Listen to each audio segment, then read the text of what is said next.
Mes chers, balkanisation ilishafanyika. C'est une réalité, vous devez accepter. Donc tuko tuna voyager à partir de ma vision, tuko na visa, ndio passeport yenyewe takia kule kwetu hii. Na shiba tu ya est bata tu impose hii passeport. Hii ya Congo Kinshasa itakuwa ku west na hii itakuwa ku est. Voilà la différence. Tutapigana mpaka siku tutakufa. Tengia maudongo ma prison mpaka siku na un jour tutajilibere. Tokozela te ke noto mona tokomi na passeport ya Uganda, ya Rwanda, to pe ya Burundi, to pe ya Tanzanie te. Ta kino makile kotanga. Et tokolonga libération ya mboka na biso République démocratique du Congo. Est-ce que Félix Tshisekedi est déjà compétent pour gérer mboka ou pas? Ndenga tambusi mboka na bite. Asa makanisi pona mboka te. Na Félix Tshisekedi. Na Joseph Kabila. Nani wazana minimum à compétence à gérer mboka? Kabila. Amateurisme au sommet de l'État. Mawami. Je ne pense pas que le président actuel il est un de ceux qui gèrent la période de transition. Déjà, il a eu un faux départ. Le type, il a signé avec un parti qui a dirigé le pays pendant 18 ans, qui n'a rien fait. Et vous voulez gouverner avec ce parti-là. Qu'est-ce que vous attendez de lui? Mais s'il osait renoncer, on va le tuer. Et dans ce monde-là, quand vous avez signé, vous avez signé. Quand vous renoncez, on vous élimine. Est-ce que vraiment, au Simon qui m'a prophétisé, au lieu congolais n'engozali komona, est-ce que Félix, c'est plutôt que la dimension spirituelle, est-ce que vraiment, Aza, Oyo, Nzambati Naki, pour la libération, pour le changement en Mboka la biso République démocratique du Congo, moko na biso ezali na eyanonaye na mutuna wana. Il dépêche au pouvoir, voilà ce qu'on va faire. Il dépêche au pouvoir, voilà ce qu'on va faire ça, il dépêche au pouvoir, mais nous sommes au pouvoir. Mais de toute façon, nous sommes au Mibetana, nous sommes au Bunda, nous sommes au depuis ton pouvoir. Juste aujourd'hui, Bitumba entre nous-mêmes. Depuis ton pouvoir, Bitumba entre nous-mêmes. Qu'est-ce qui ne va pas? Depuis ton pouvoir, qu'il est loyo, Ezaka Makambuya, Bongo et Bungi. Oh, kuna yibi 14 millions. Oh, kuna ba pesa qui 32 millions. Oh, kuna ba pesa qui 22 millions. Et c'est tout ce que nous on va depuis que nous avons pris le pouvoir. Là, nous n'avons pas de boété. Ma nyonso to yoki, esenge na biso to salani. Soki to limité. Soki to bunditi. Que la démission de Jean-Marc, c'est pas un événement, c'est un non-événement pour moi. En tout cas pour moi. À force de tirer la corde, elle va se casser. Je vous dis, retenez aujourd'hui, on a atteint le point de non-retour. Ah bon? C'est-à-dire, même s'il venait, il va diriger qui? Il a quel aura? Il a son aura ici à Kingaboua ou je sais pas moi, à Limédo. Jean-Marc Kabunda a créé son parti. Ah bon? Décision finale. Le Kasaï oriental ou le grand Kasaï, c'est qu'il est. Aujourd'hui, c'est à cause de ce paiement.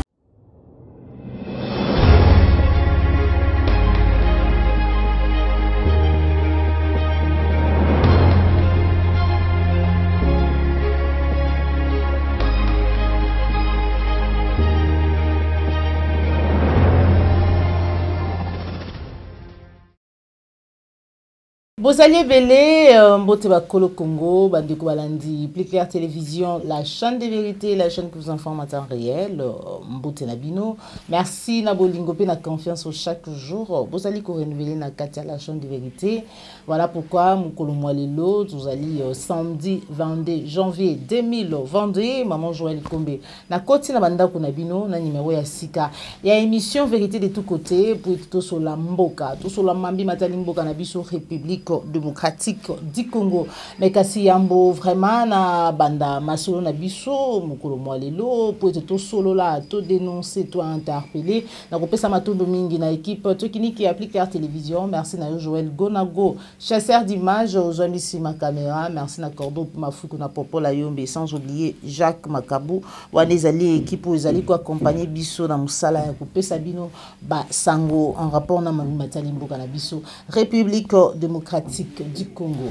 Bande ko balandi appliquer la télévision situation sécuritaire ya mboka na biso boyebi ete maman Joël Kombe na lobaka chaque jour ke ngana bandaka wana ngai na fandelaka wana. Pourquoi? Parce que maïnyonso o lelo tozali ko subir, maïnyonso o tozali ko vivre lelo insécurité ezali na objectif moko songolo pakala o toyaka kokoma na balkanisation o tozali ko lobela occupation d'où esengela biso to bunda mekasi to yeba nana zali ko sala nini zali ko lika na bongo na kati ya mboka na biso en rapport na situation sécuritaire parce que to yebi ete wana nde bisika oyo munguna afandi po ete a délocaliser peuple na biso po ete a massacrer a boma a égorger po ete a tikela ye biso ba congolais to tikela ye esika po ete ye afanda akwa mabeli na biso na ngambu ya Beni déjà alors que état de siège ezali état de siège au lobby maman Joël Kombe et le ngona bino to yebi était président de la République azali na mokolo to na ya ko signaka tongo midi pourquoi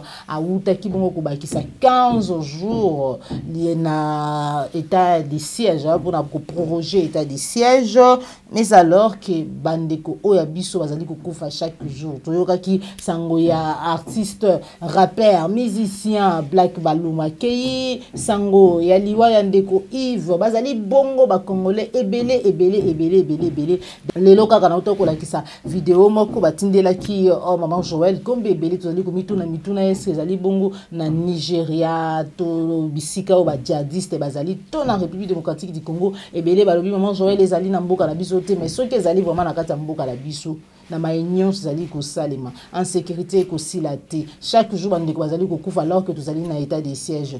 Est-ce que vraiment esengeli to continuer na état de siège ou esengeli to continuer na lolenge obo alors que bande ko bazali ko kufa pour état de siège ya ki pote kimi ekota du fait que kimi ezali ko kota te bande ko bazali ko kufa chaque jour bazali ko égorger ba congolais chaque jour. Est-ce que état de siège esengeli continuer mituna ya pasi lobby topé na ngongo tozali ko solola la bino 9 civils 9 congolais na ngambu ya Beni bazali bongo pris en otage par des hommes armés. Où sont les Ougandais? L'armée ougandaise oyaki a. Où sont ba mapinga na biso? Pour de temps à autre bozali ko lakisa biso ndenge bozali ko kanga mais po ete batu wana ba koma ba yepe bazali incursion quelque part ba yepe ba koti quelque part ba zuba congolais en otage o ya biso mapinga bozali wapi ba mapinga pe o ba yaki pona ko mutualiser ba force bazali wapi. L'air est grave et sengeli to telema pour la mboka la biso sengeli to bunda bande ko balandi appliquer la télévision balkanisation ya mboka na biso République démocratique du Congo tozali ko tombola mingongo mikolo oyo pona ko telema koloba ete sengeli to telema po ete conférence sengeli salama na mois ya février awa lobi bipai wabi bakendo ko beta masolo ya maimatali ba frontière to pe frontière ya mboka na biso République démocratique du Congo oyo ezali eloko mususu te soki balkanisation te mais kasi se sengeni na biso to banga nanu to telema nanu ka pona ko continuer ko tombola mingongo di manière ou d'une autre to pe balkanisation yango esidi ko sala mabande ko balandi nazali ko balancer tout à l'heure vidéo oyo e ko sala pasi mais kasi parce que ezali na bato ebele oyo bayo kaka peut-être Swahili te et que peut-être pe YouTube moto akokoka vraiment ko soki koyoka Swahili te na kolimbola muke parce que ngai na yoka quand même Swahili muke parce que na botami na Katanga ezali vidéo oyo ndeko azali ko lakisa azali ko dénoncer azali ko telemisa baimboka koloba ete déjà balkanisation ya mboka na biso République démocratique du Congo et si esalami ezali eloko mususu ezali eloko tokoki oloba lisusu te que voilà non na balkanisation parce que balkanisation esili déjà ko salema ndeko azali ko présenter biso na vidéo to kolanda tout à l'heure des passeports moko ezali bleu ciel moko ezali bleu de nuit. République démocratique du Congo et si ekoti déjà na ba pays ya Afrique de l'Ouest to en Afrique centrale te et déjà na ba passeport wana lolenge bimi déjà des passeports oyo biso ba congolais tozalaka na yango passeport wana ya bleu de nuit wana yango nde passeport oyo bandeko côté Kinshasa ouest bakotikala na yango e bandeko ya est bakokoma ko utiliser passeport oyo ezali na couleur ya bleu ciel. Différence oyo asili kopesa ezali ete passeport oyo ya ouest eza léger et passeport ya bandeko oyo babanda kopesa bandeko na biso ya partie est ya République démocratique du Congo ezali mwa kilo. Mais kasi alobi ete bakoyebisa bino te tangu bandeko na biso ya partie est bakokoma kozwa ba passeport bakoloba na bango te ke note voilà tokozela te ke note mona tokomi na passeport ya Uganda ya Rwanda to pe ya Burundi to pe ya Tanzanie te bakoloba pe na bino te bakotikala kaka bakobombela bino me kasi boko banda déjà kozwa ba passeport parce que ba passeport yango asili ko présenter yango et si ebima to pe si ebimi balkanisation ya mboka na biso déjà isili au salima. Mais kasi na sepene loko moko ndeko alobi na suka alobi ete tokobunda kino makile kotanga et tokolonga libération ya mboka na biso République démocratique du Congo pasi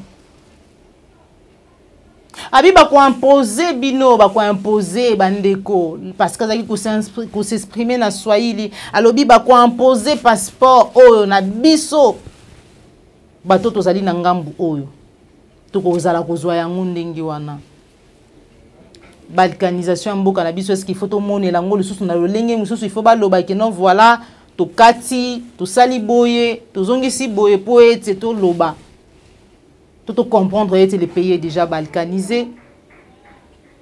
Tolanda tout à l'heure, en image, on se retrouve. Me voici encore auprès de vous, mes chers, balkanisation Ilisha Fanyika. C'est une réalité, vous devez accepter. La raison pour laquelle notre combat est noble. Notre combat est noble pour nous libérer nous-mêmes et se séparer de Kinshasa. Voilà.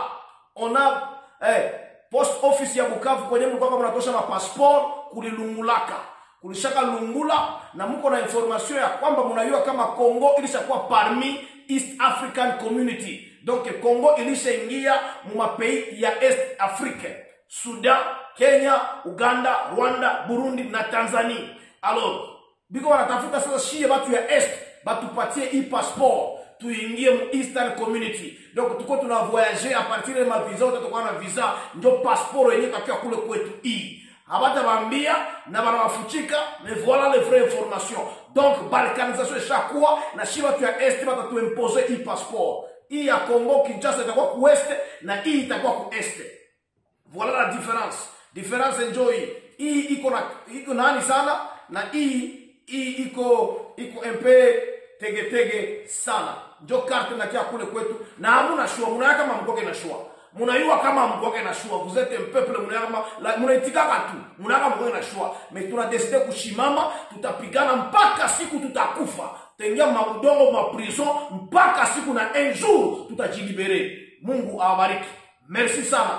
Voilà hii ndio takuya donc mutakuwa nenda tafutia passport Rwanda, apply Uganda, apply Burundi, hii ndio mtakuwa mnapata. Msiseme hatukubambiaka. Courage. Merci beaucoup. Pour Namboka na biso République démocratique du Congo. Bandeko depuis Covid-19 yaki, boyebi ete Covid yaki na lolenge yaki na kati ya mboka na biso, mais chaque jour tout sali koyoka détournement, voire même ma personnel. Oyo bazali ko s'occuper na matali Covid. Chaque fois bazali ko manifestaka. Pourquoi? Parce que bako futa mate. Alors que misolo ezali ko bimaka ba don e ko yaka pour na Covid.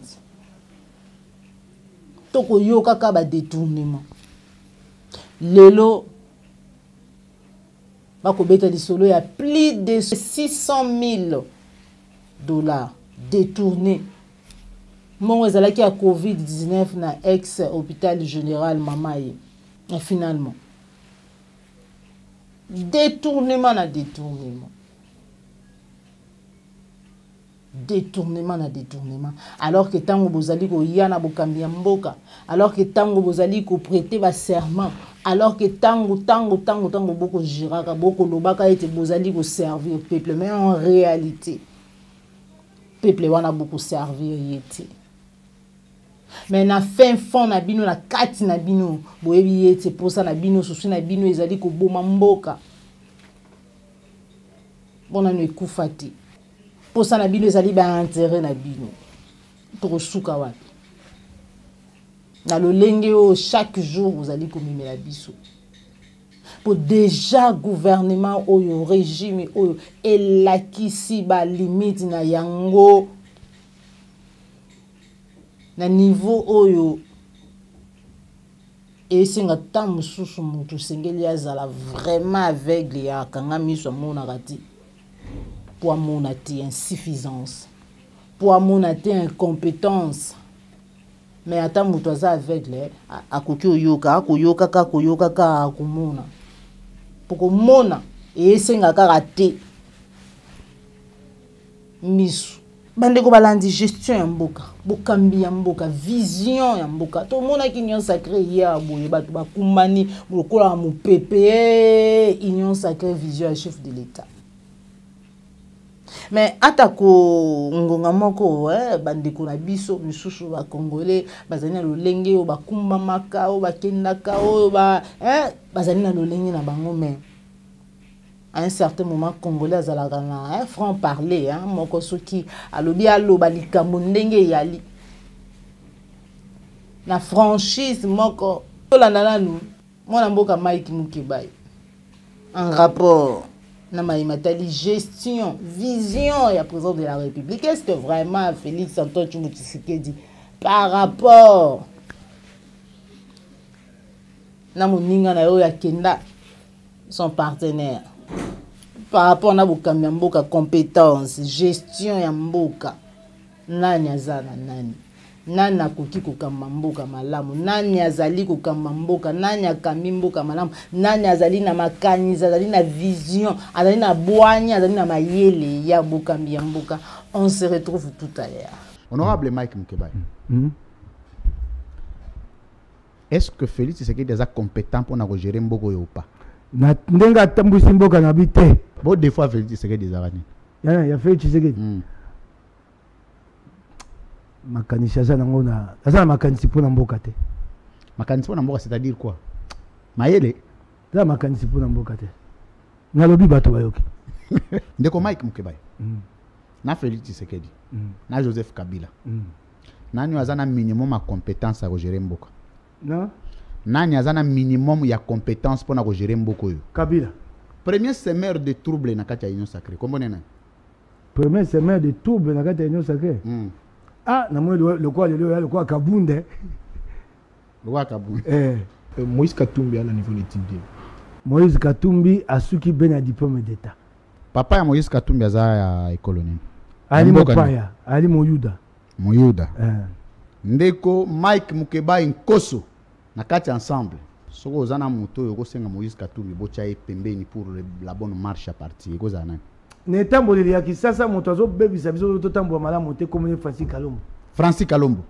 Ah, na pesa ka ya nomba moko. Ya nomba moko analyse. Ya kokima boye te mbala moko. Mbala moko. Honorable Mike Mukebai. Na kati ya classe politique congolaise. So zumuni moto yo azo accompagner aza même ko propulser immoralité politique. Oyo bilenge il faut basala na très attention ezana. Ah, tu so na te wala te na tiki. Te wala na tiki wala soki libisanga ipeda. Na komboka sina otanga te. Voilà, bandeko balandi appliquer télévision likambo compétence likambo ya compétence atuba kolobaka ngo tongo midi pourquoi chaque jour tolobela ka makambo compétence. Oh Merlin, vous n'avez pas amateurisme au sommet de l'État. Quand quelqu'un n'est pas compétent, amateurisme, donc vision mon côté pour la école, pour la mboka. Mawa mingi. Pasteur Ekofo, auto yebi isusu pour la franc-parler naïe.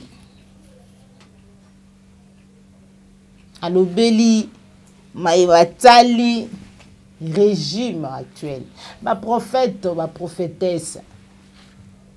Mayo chaque jour mutuna mutu akolota kana ndenge na ye mutuna mutu akozwaka vision na ndenge na ye Dieu m'a parlé, Dieu m'a montré, machin. Bon, ye moko pe akamba mboka na maboko ya Nzambe. Alors c'était ebele ba confirmer ka ba en tout cas je suis président akabi mboka na maboko ya Nzambe. Mais président akabaka mboka na maboko ya Nzambe. Lelo ma ezali kolekana. Est-ce que vraiment ils allaient vraiment quoi tester tout pour prouver que vraiment mutu oyo d'abord c'est un chrétien ou ils allaient mutu ya kabaka mboka na maboko ya Nzambe. Parce que tout le pasteur Ekofo oyo asili koloba eti d'après ba révélation ya sibo kimbango alobaka yango mais des fois bato wana kanisa neti kaka eza pona ba kimbangiste mais lelo ebele ya ba oyo Nzamba bazali ko lakisa. Ya bae oyo bazali ko sambela pona mboka na biso.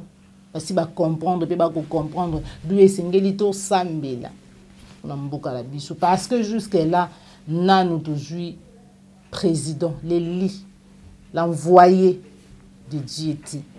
Parce que le lenge Simon Kimbango alobaki akoyaka pour mona yango parce que ce total yo nyonso li ko mona. Est-ce que vous allez vraiment refléter que oh penza ou te pas Nzambe to oh penza mo ponomi na ye to yoka réaction ya pasteur Ekofo. On se retrouve tout à l'heure.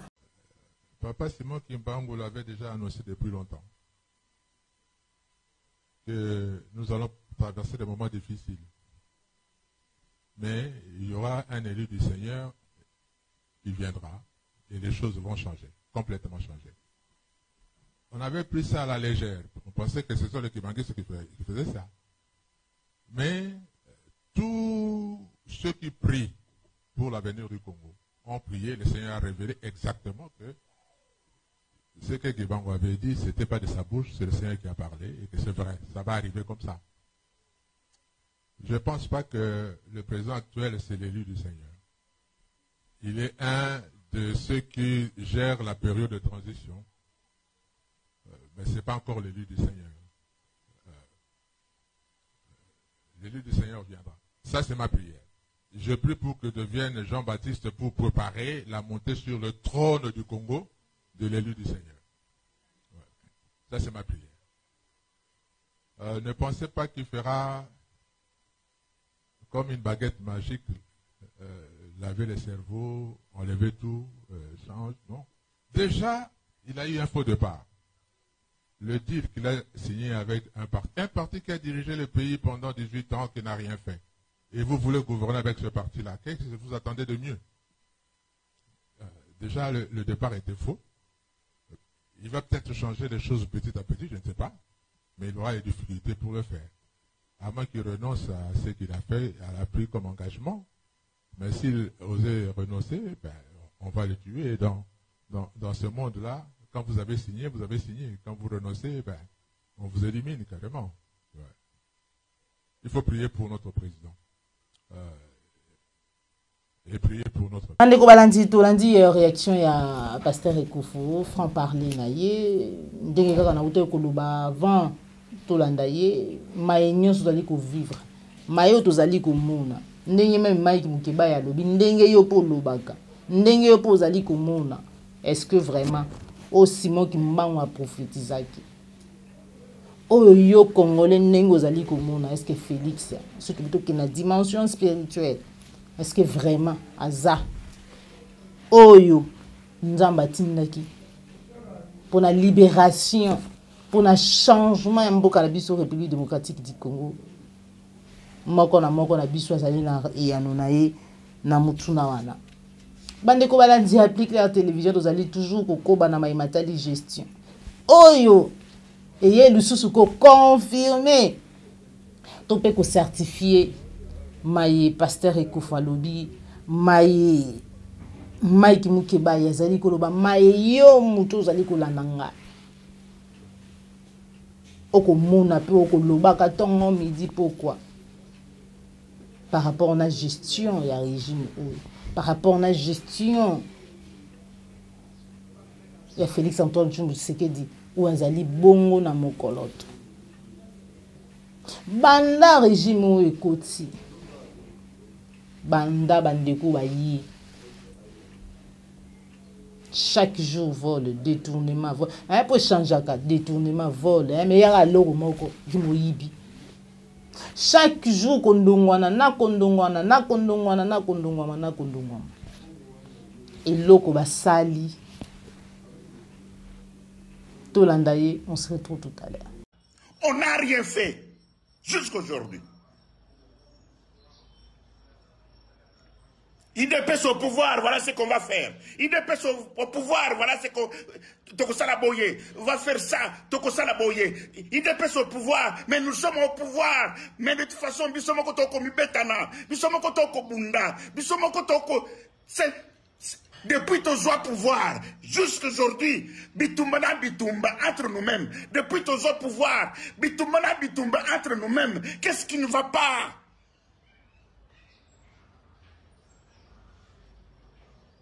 Oya lobi boye, oya lobi boye, oya kendeki kuna, il y a toujours, depuis ton joie pouvoir, tile loyo, ezaka makambuya, bongo e bongi. Oh, kuna yibi 14 millions. Oh, kuna ba pesa qui 32 millions. Oh, kuna ba pesa qui 22 millions. C'est tout ce que nous on voit depuis que nous avons pris le pouvoir.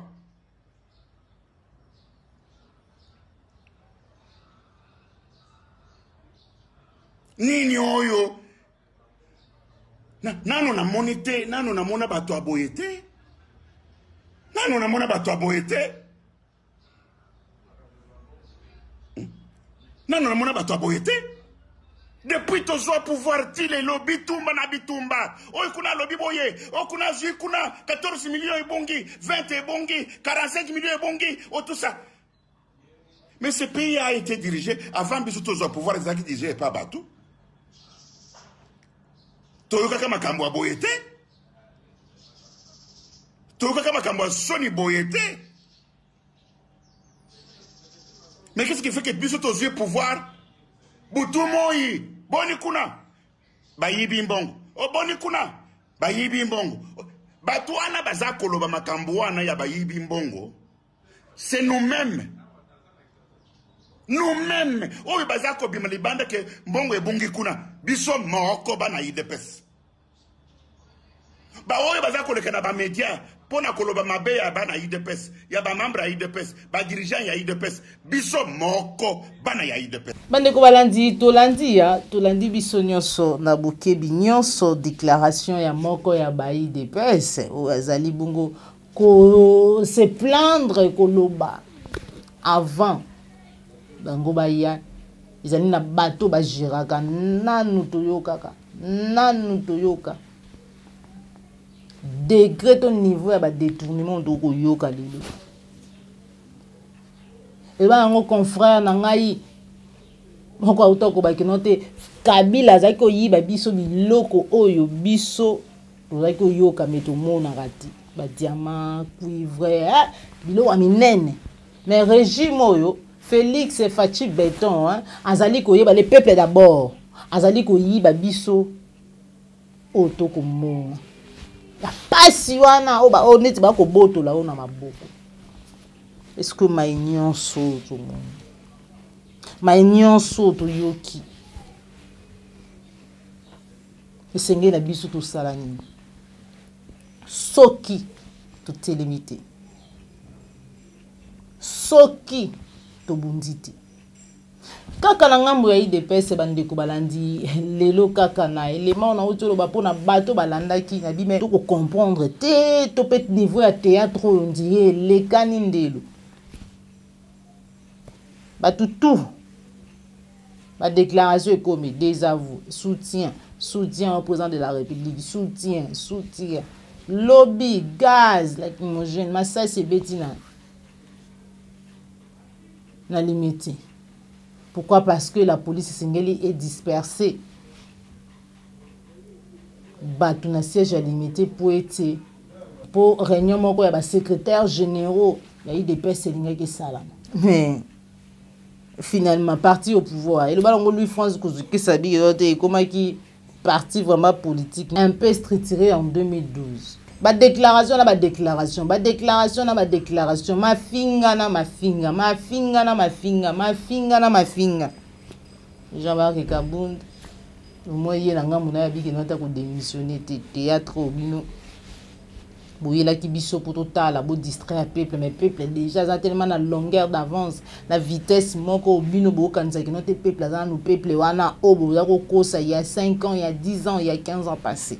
Convocation déjà na tribunal de paix à Matete contre Jean-Marc Kabund déjà basila ki kokota lelo tout à l'heure là réunion na ngambo ya IDPS il y a secrétariat exécutif ya IDPS pour na ko tabler sur Maimatali Jean-Marc Kabund bon déjà basila ko yebisa biso ete ezali masolo na bango bana ndaku ba ko swana bana ndaku ba ko ndungwana yango te vraiment mutu ya koleka pona biso mais kasi déjà ce qui cordon pe mafuka ko balancer wana ezali déjà convocation contre Jean-Marc Kabund pa va pasengela ki de ko répondre bon na tribunal de paix ya Kinshasa Matete et puis toujours en rapport na réunion na bango basala ki lelo jusque là to ebiteni ne ko bimana kati wana mais kasi ezali vraiment mutu ya koleka situation sécuritaire sociale pe nyonso ya ba congolais mais tozali ko pesa yango attend que basango ya mabi matali mboka na biso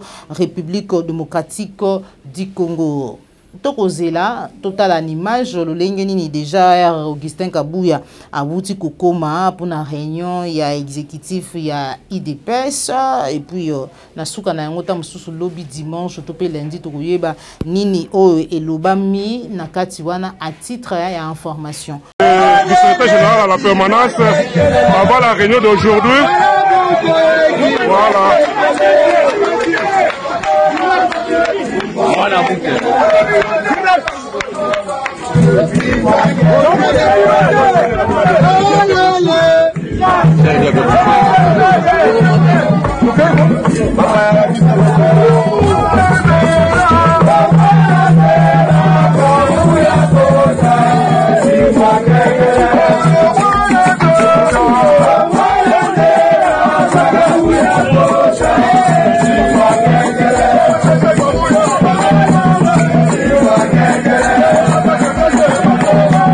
Bandeko balandi a plus la télévision to landi Augustin Kabuya réunion où il y a bengisi lelo pour na ko tabler sur makambo to yoka ki déjà na lobaki yango déjà ki wa ko lobeta lisolo ya pétition pour na ko koisa Jean-Marc Kabund na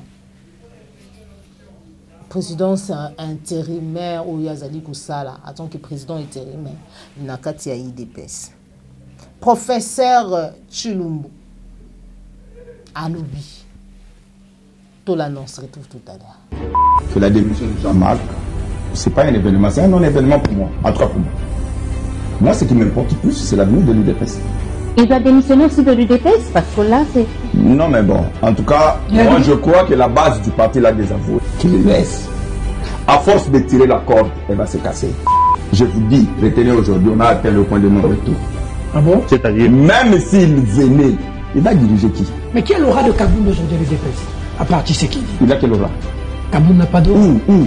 Au sein de lui. Non, mais il a son aura ici à Kingabo ou je ne sais pas moi, il a pas de l'aura. Entamé la deuxième. Jean-Marc Kabund a créé son parti. Ah bon? Décision finale.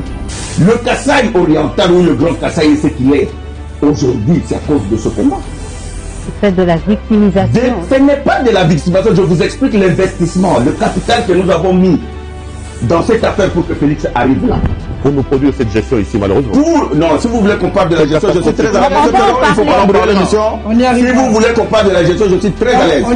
Voilà, Bande Kolandi, professeur Chilombo, mais asili vraiment Koloba sur Jean-Marc Kabound, de tout koyoka ka déclaration, déclaration. Théâtre. Donc quand on a biso en petit tout à la binu kaka. Déjà Gilles Aloba qui était allé en faire affaire interne. En botalinda kuna bango. Seulement Jean-Marc Kabound, moi na pétage hein, dit que non anda kuna libota bana bazaka na bandenge na bango. Ce que vous a moi na mususu odeo aliaka fufu belé mususu mutu ça na problème. Amona ba pina ya vélo à Toboli.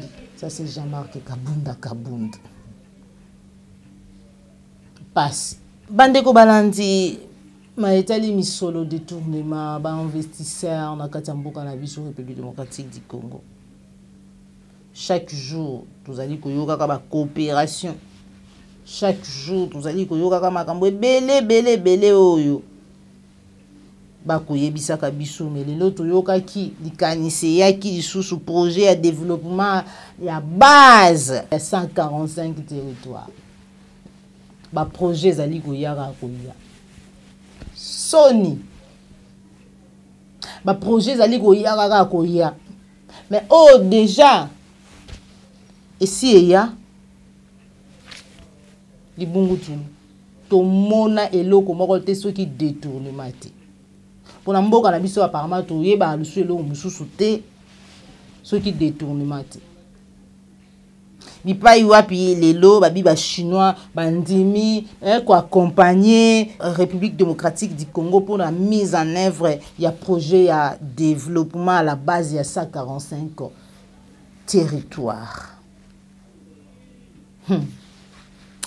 Nzeba jepenze komo leka na mingi koleka. Alors que kino lelo normalement masolo d'investisseurs, tout ça wapi où en sommes-nous? Où en sommes-nous avec les investisseurs? Ma wapi passe na biso yango na Congolais telema. Congolais telema. Donc, ce qui s'en a dossier est séné, bandeko balandi appliqué à télévision. Boyebi déjà position na ngai quand on m'a matali ma ponomi. Mais kasi mikolo uta koleka awa. Mon papa Denika Dima ya ki biso to yebi ki e Denika Dima to mona ki lo lenge nini bandeko na biso ya politique bazala ki mobiliser to mona ki pe bandeko na biso bayi église. Le nini kundongwana ezalaki netika muto okufa. Après toyo komona nini République mobimba qui pas cardinal Ambongo ba misusu ba ki pas tata Bokondoa esuki warate cité de l'Union africaine. Na simana yango ti lelo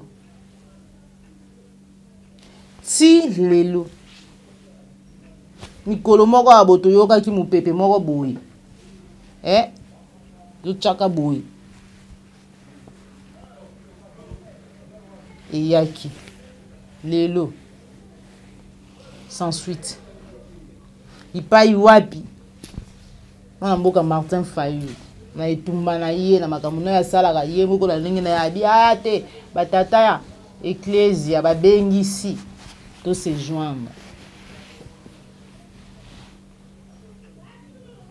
joindre mais après bango bakendeki boyoka ki ba déclaration bandeko qu'est-ce qui s'est passé? Bissoyon Sotoyebi qui s'est passé quelque chose. Ouais. Il s'est passé quelque chose. Mais ce que les Kamongo tope loko ngo les kanaki. Des sengeli toyeba nini les kanaki. Pour que les lots malgré c'est vrai que batata ecclesia bazali bayi politique. du fait que balobaki non biso to se désolidariser.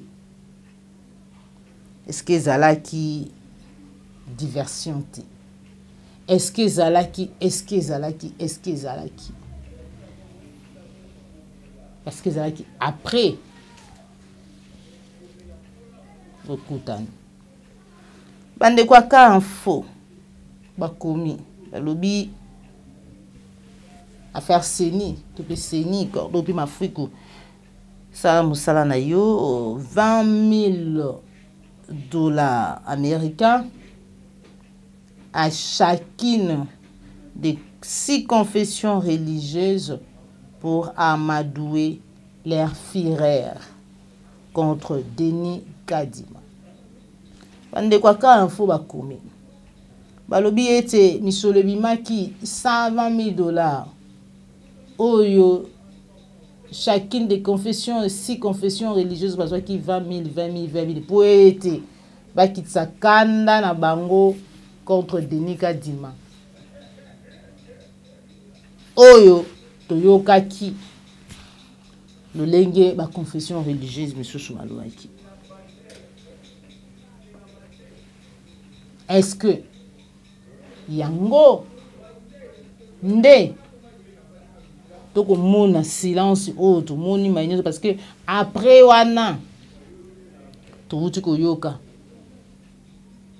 nomination ya secrétaire exécutif ya Seni o pazali bongo moko ya ba IDPS. C'est vrai que wana ezali responsabilité ya église to pe église atité mais même à côté bayi politique to yoka ki penzati bango pe bazwaki to yebi je crois mais kasi bande kwa ka info na article na bango bakomi balobi basilaki ko solola na boyokani na bango apa mbongo bango bazwaki basololaki ete bapesa batinda batu na bango na chaque province to pe bureau et Seni un secrétaire exécutif na bisika wala mais commission d'intégrité et à médiation